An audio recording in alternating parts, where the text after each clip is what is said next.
कवि कुंभन दास ने कहा है, संतन को कहा सीकरी सो काम। यानी संत को किसी राजा और सत्ता से क्या लेना देना। लेकिन उत्तर प्रदेश में जहां के मुख्यमंत्री खुद संत समाज से आते हैं, वहां एकदम उल्टी गंगा बह रही है। जी हां, उत्तर प्रदेश में इस वक्त संतों के नाम पर सियासत चरम पर है। आलम यह है कि संतों का ही सियासी बंटवारा हो गया है। दरअसल प्रयागराज के माघ मेले में स्वामी अभिमुक्तेश्वरानंद का रथ वाला विवाद अब स्वामी बनाम सिस्टम का युद्ध बन गया है। और इस धर्म बनाम सियासत वाले युद्ध में सीएम योगी का हालिया बयान ने बिल्कुल आग में घी डालने का काम कर दिया है। तो चलिए आपको बताते हैं आखिर सीएम योगी ने क्या कहा है और क्यों संत समाज इतना भड़का हुआ है, बेहद ही सिलसिलेवार तरीके से इस खास रिपोर्ट में।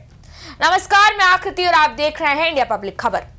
दरअसल उत्तर प्रदेश में इस वक्त एक ऐसा टॉप लेवल झगड़ा छिड़ चुका है जो दो पार्टियों या नेताओं के बीच नहीं, बल्कि एक ही धर्म के संत महंतों के बीच है। और यही वजह है कि यूपी में हिंदू समाज कश्मकश में फंस गया है कि आखिर साथ दें तो दे किसका साथ देने में सनातन का ज्यादा हित है और किसका पक्ष लेने में धर्म की हानि है। देखिए, प्रयागराज के माघ मेले में स्वामी अभिमुक्तेश्वरानंद को आज धरने पर बैठे हुए पूरे 5 दिन हो चुके हैं। लेकिन इसी बीच आज मुख्यमंत्री योगी आदित्यनाथ का पारा भी हाई हो गया। 2 बातें हुई।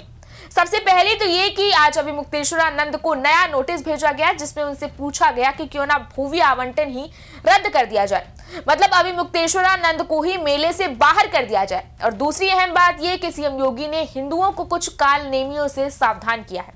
जी हां, योगी आदित्यनाथ ने सनातन धर्म की रक्षा और राष्ट्र निर्माण पर जोर देते हुए कहा कि एक सच्चे योगी संत या सन्यासी के लिए धर्म राष्ट्र से बढ़कर कुछ भी नहीं होता। उन्होंने समाज को चेतावनी दी कि धर्म की आड़ में सनातन परंपराओं को कमजोर करने की साजिश रचने वाले कई कालनेमी सक्रिय हैं, जिनसे सतर्क रहना आवश्यक है। बहरहाल देखा जाए तो जो उनका ये बयान इस वक्त आया है जब माघ मेले में स्वामी अभिमुक्तेश्वरानंद विवाद पर सियासत तेज है। हालांकि मुख्यमंत्री ने सीधे स्वामी अभिमुक्तेश्वरानंद का नाम तो नहीं लिया, लेकिन इशारों में बहुत कुछ कह गए हैं वो, और इस मुद्दे पर जमकर पलटवार भी किया है। हरियाणा के सोनीपत जिले में मुरथल स्थित बाबा नागेवाला धाम में नाथ संप्रदाय की मूर्ति प्राण प्रतिष्ठा समारोह और भव्य भंडारे को संबोधित करते हुए सीएम योगी ने कहा, एक योगी एक संत या सन्यासी के लिए धर्म राष्ट्र से बढ़कर कुछ नहीं होता। उसकी कोई व्यक्तिगत संपत्ति नहीं होती, धर्म ही उसकी संपत्ति है और राष्ट्र है उसका स्वाभिमान। उन्होंने आगे कहा कि कोई भी व्यक्ति यदि धर्म के खिलाफ आचरण करता है तो समझना चाहिए कि ऐसे बहुत से कालनेमी हैं जो धर्म की आड़ में सनातन धर्म को कमजोर करने की साजिश रच रहे हैं। हमें उनसे सतर्क रहना होगा और ऐसी शक्तियों को पहचान कर उनका मुकाबला करना होगा। सीएम योगी ने उत्तर प्रदेश में सनातन संस्कृति के पुनरुत्थान के उदाहरण देते हुए कहा, आज गुलामी की बेड़ियां टूट गई हैं, आज अयोध्या में भव्य सनातन पताका फहरा रही है। उन्होंने याद दिलाया 10 साल पहले काशी विश्वनाथ धाम में एक साथ 10 लोग भी नहीं जा पाते थे, लेकिन आज वहां प्रतिदिन 1.5 से 2 लाख श्रद्धालु दर्शन करते हैं। प्रयागराज का जिक्र करते हुए उन्होंने कहा, वहां सामाजिक समरसता का अद्भुत उदाहरण दिखाई दे रहा है। यह संतों का प्रताप है जिससे श्रद्धालुओं का सम्मान हो रहा है। माघ मेले में लाखों करोड़ों लोग स्नान कर रहे हैं, जो सनातन की जीवंतता को दर्शाता है। इतना ही नहीं, मुख्यमंत्री ने सनातन धर्म को भारत की मजबूती का आधार बताते हुए कहा, भारत का हित सनातन धर्म से ही जुड़ा है। सनातन धर्म जब मजबूत होगा तब विश्व कल्याण का मार्ग प्रशस्त होगा। सनातन धर्म से ही भारत मजबूत बनेगा।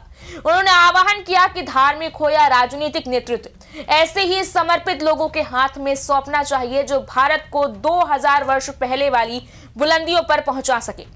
आप देखिए, सीएम योगी का जो ये बयान है वो ऐसे समय में आया है जब सनातन परंपराओं, मंदिर निर्माण और आस्था के केंद्रों के विकास को लेकर चर्चा जोरों पर है।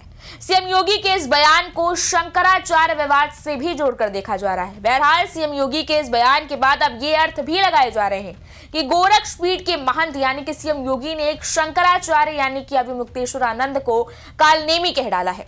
सवाल तो ये भी उठ रहे हैं कि क्या एक भगवाधारी ने दूसरे भगवाधारी की तुलना राक्षस से कर दी है। देखिए, जिस तरह से बीते कुछ दिन में एक मामूली सी बात को लेकर इतना बड़ा विवाद खड़ा हो गया, उससे अब अभिमुक्तेश्वरानंद पर भी सवाल उठ रहे हैं कि क्या वाकई वो ज्योतिर्मठ के ये शंकराचार्य योगी विरोधी राजनीति कर रहे हैं या फिर सरकार ही अभिमुक्तेश्वरानंद के खिलाफ अपने रुख को कुछ ज्यादा ही कठोर कर चुकी है। इस बारे में आपकी क्या राय, आप हमें कमेंट सेक्शन में जरूर बताएं। इस वीडियो को लाइक करें, शेयर करें, चैनल को सब्सक्राइब करें। शुक्रिया।